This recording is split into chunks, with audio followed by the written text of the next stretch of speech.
message. I'm Rebecca Barton from the Hideaway Valley Farm. I'm Ellen Poggi, and I'm from Hand Hollow Farm. My name is Skylar Gale, and I live and work at Barn Run Ranch. Yeah, I'm Morgan Hartman, and I'm president and a member of Black Queen Angus Farm, LLC. Thank you.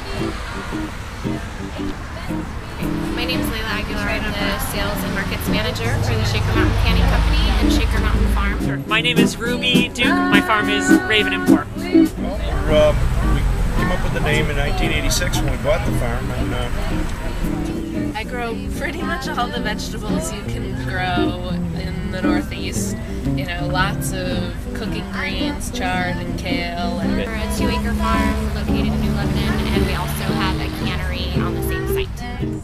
We primarily raise pigs. They're whey-fed pigs. We get a byproduct from the Old Chatham Sheep Herding Company, which is just 15 minutes from us, and their byproduct is our primary food source for our pigs. Onions and garlic. I love growing garlic and herbs and flowers. Winter squash, summer squash, tomatoes, broccoli, carrots, on and on. Well, we started off with just small two goats, just for backyard milking. That's all we wanted them for.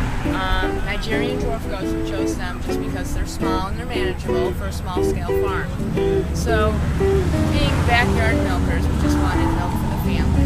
But then we grew to love these animals, and they were just wonderful. So we experimented with cheese and yogurt and feta, and then we came about with the skincare line. We started in February, and we grow tomatoes as our specialty. Let me show you, well, you can see. We got some varieties here. This is a brandywine variety, and that's like a staple, all right? 146 acres with Christmas trees and vegetables. Pretty much a lot of different vegetables and flowers, cut flowers. We also have lambs and some ducks and chickens. We raise Angus beef cattle, we pasture-raised pork, and also meat goats. We raise chicken, eggs, lamb, and pork. And it's all raised either in the woods or on pasture, rotated daily. This one here is a green zebra. They're great for juggling, absolutely great for juggling. And they taste good too.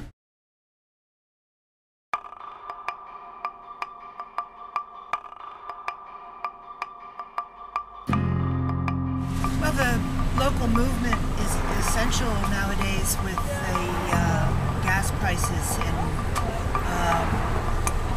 farms needing outlets here. So the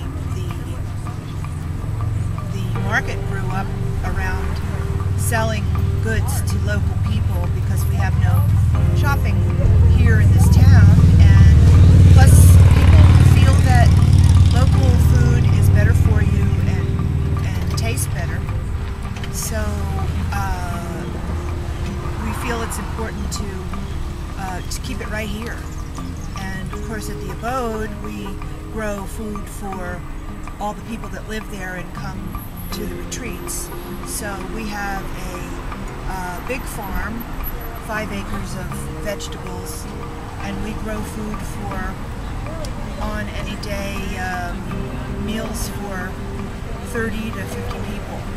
So we have a built-in clientele, and what we bring down here is some extra things, and of course we have the same produce as all the other vendors, so we sell other things like maple syrup, which is produced on our land, and some almonds that we've made up, and recipe books, and cards, and more, and some handicrafts, and some herbs and plants that we dig up from our abundant herb garden to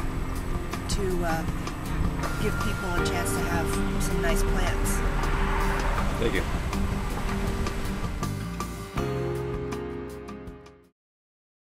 I grow my produce all organically grown, but I'm not certified, and part of the reason for that is that I sell directly to all of my customers.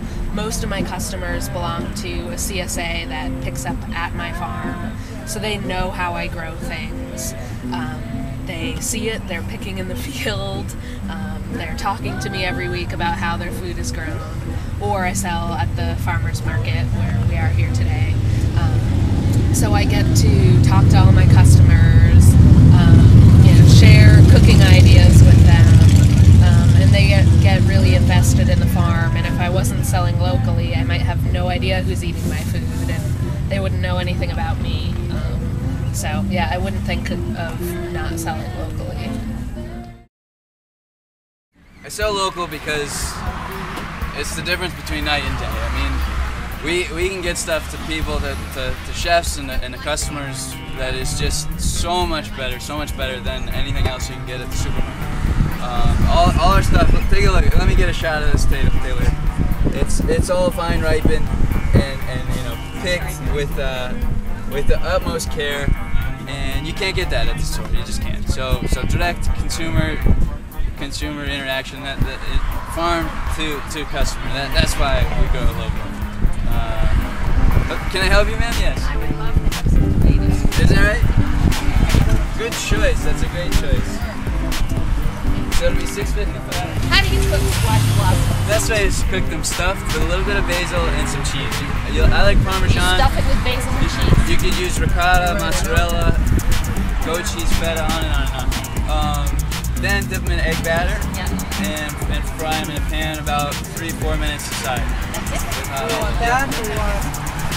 And I'm telling you, the squash blossoms are $1 each. This is why I go local. I never had that conversation at the Stop and Shop. We sell locally because we believe in maintaining a local food system and growing food for people around this region to enjoy. That's a big reason we started the cannery, is to be able to have local produce available year-round, since it is a shorter growing season.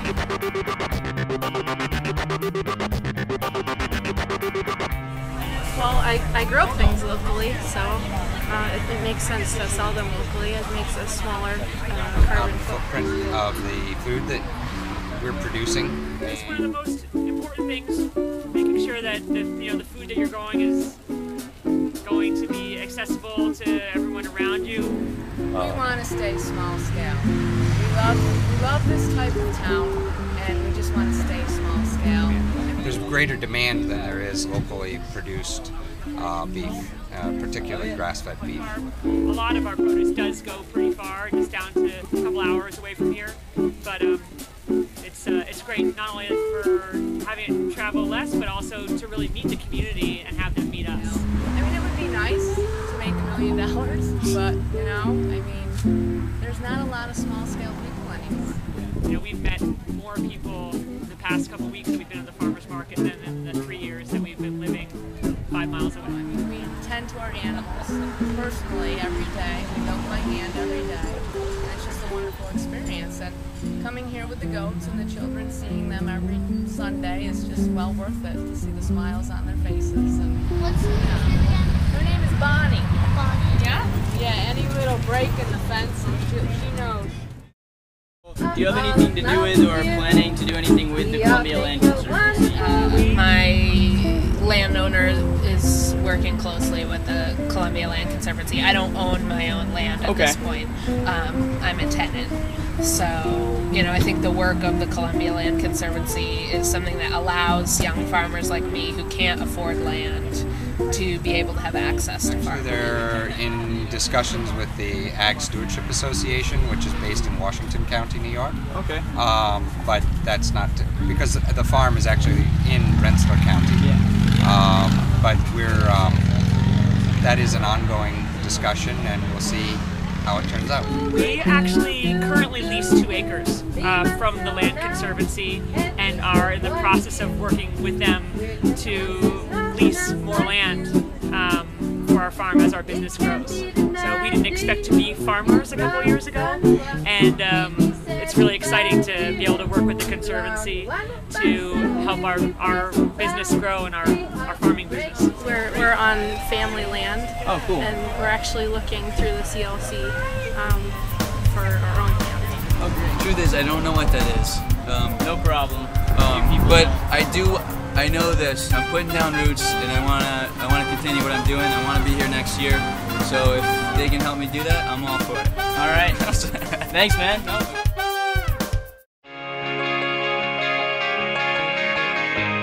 If you could talk to him. Yeah.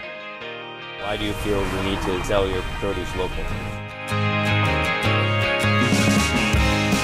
Hi everybody, I'm Matt Bell. Together we're Miss Shirley's Buckle Shiners. I told you, beg your pardon. I took a